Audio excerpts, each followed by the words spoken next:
আওয়ামী লীগের ভাগ্যাকাশে আজ দুর্যোগের ঘনঘটা। কে দিবে আশা, কে দিবে ভরসা?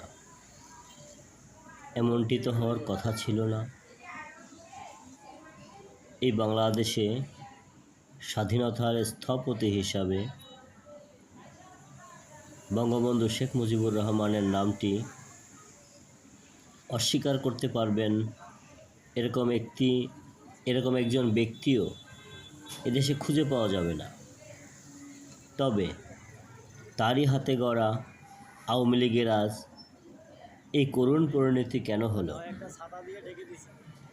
আওয়ামী লীগ তো চাচ্ছিল এই বাংলাদেশের লোকজনকে শোষণমুক্ত করার জন্য। আওয়ামী লীগ তো চেয়েছিল এই বাংলাদেশের মানুষকে একটি স্বাধীনতার স্বাদ এনে দেওয়ার জন্য। আওয়ামী লীগ তো চেয়েছিল এই বাংলাদেশের মানুষ মুক্ত আকাশের নিচে বিচরণ করবে। আওয়ামী লীগ তো চেয়েছিল বিশ্বের উন্নত বড় বড় দেশের ন্যায় বাংলাদেশও একটি রাষ্ট্র হিসেবে মাথা উঁচু করে সমগ্র পৃথিবীর সামনে সাক্ষ্য দেবে।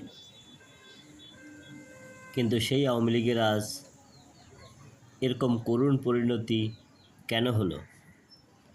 তারা কেন এই বাংলাদেশ থেকে আজ বিতাড়িত? তারা কেন বাংলাদেশ থেকে তাদের কেন পালিয়ে যেতে হলো? শুধু একজন ব্যক্তি না,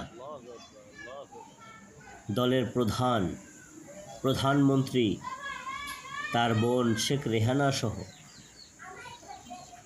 300 এমপি, অসংখ্য মন্ত্রী সহ এলাকার নেতা, ইউনিয়ন পরিষদ চেয়ারম্যান, মেম্বার সহ সবাইকে কেন সমূলে পালাতে হলো? এই বিষয়টা কি গভীরভাবে পর্যবেক্ষণ করার জরুরি না? কেন পালাতে হলো সেই আওয়ামী লীগের? কেন আওয়ামী লীগের ভাগ্যাকাশে আজ এরকম ঘটা দুর্যোগের? জাতীয় মসজিদ বাইতুল মোকাররমের ইমাম সহ পালাতে হলো। কি তাদের কুকর্ম ছিল? কি তাদের দুষ্কর্ম ছিল?